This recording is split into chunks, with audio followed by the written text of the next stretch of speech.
So why the police reforms announced a few days ago not gone enough? Part 2.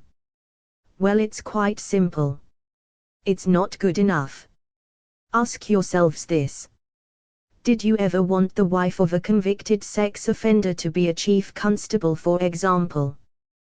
What would make the wife of a convicted sex constable a good chief constable, for example? Would being the wife of a convicted sex offender stop other officers from other example of corruption, for example? La.ts look at UKCP's database for some example, and the case of my own. You can search Warwickshire Police, Deadbeat Heads, Police Policy, and Alex Fankin Smith for more info on my own case. Would a chief constable wearing medals they were not entitled to at a remembrance parade show leadership? Why would a bereaved family in a very complex case not have concerns about this? Google Dunsarkulas Northamptonshire Police. Let's look at the Metropolitan Police. Google, Metropolitan Police, Charing Cross Police Station, scandals. There is more than the recent showing on the BBC Panorama TV show available on Google for you to amaze yourself with. I have personally long been known as one of Thatcher's kids.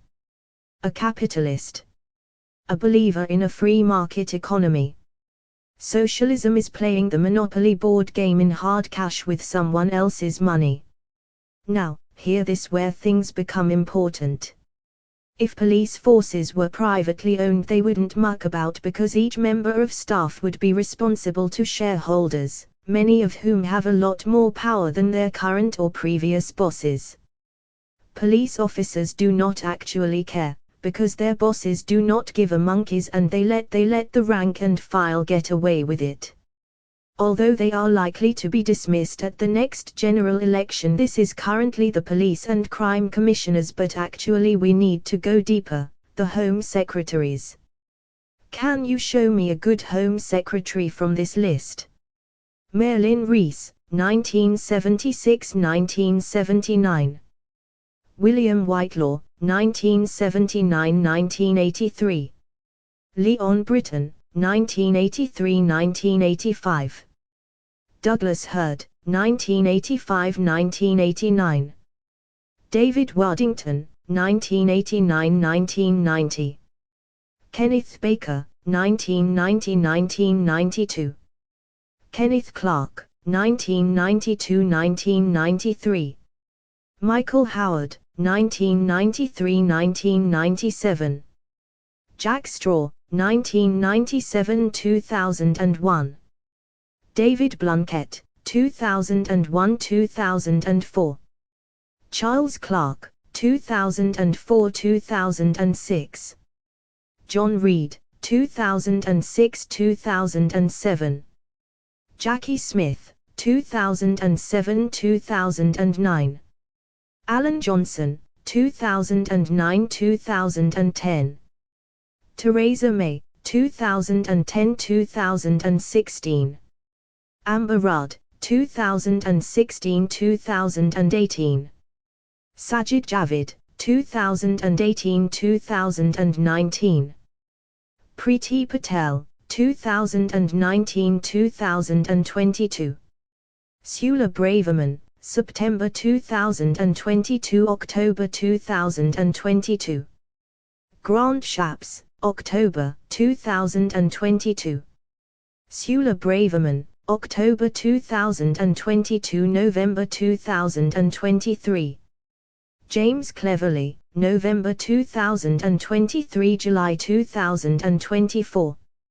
Yvette Cooper, July 2024 – September 2025.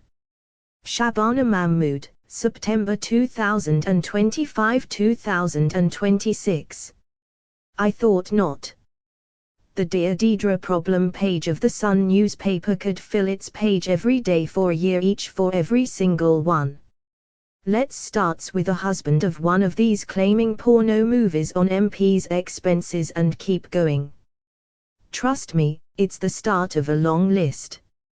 A good few years ago, when I was a business broker, a business plan was placed on my desk by some individuals, who thought entering my office was similar to being on the Dragon's Den television show. They wanted a few million quid.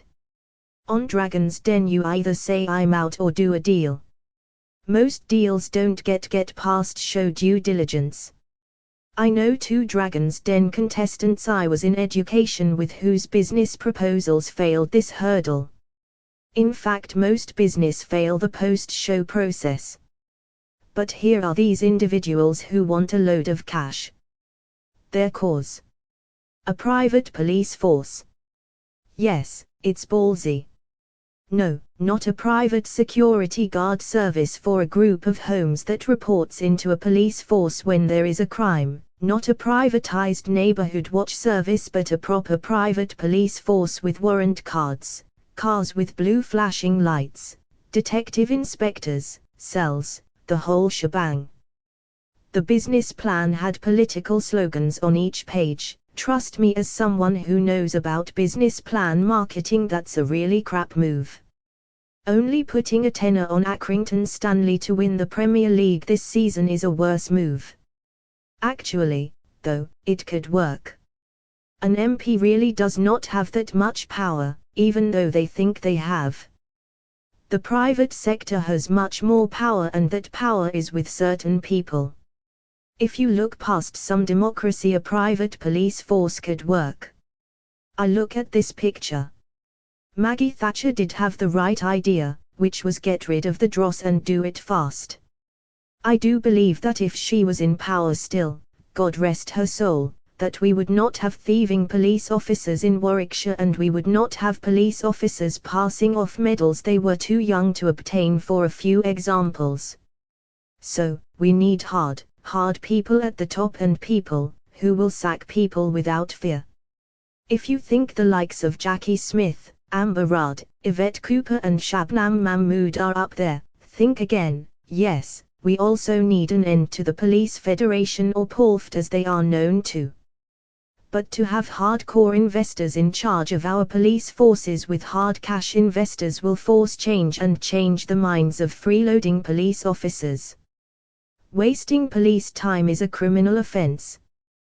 The most offenders are actually police officers. Look at the number of police officers who visited this website from a police network in 2025, for example. The answer is 3,950 visits. For what crime or business reason? Where is the criminal or police reason to visit? What is or are the crime reference numbers? Warwickshire Police still owe me 21 crime reference numbers from 2021. When will I receive those? I am still waiting for a lot of answers from Warwickshire Police. No, hardcore investors can derive more change and deliver more leadership. The private sector can get rid of errant staff more easily than the public sector can, even in view of the new Workers' Rights Bill, which will in fact increase unemployment.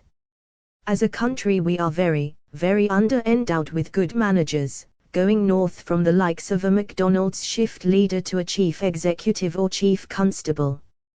Let's look at the current or recent stock, and let's look at chief officer level dismissals and resignations, say over the past 3 years.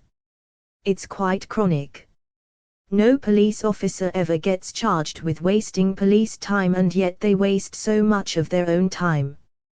Time for this to change. I look to football. I look at my own team, Arsenal. They have had foreign managers from the 1990s until now.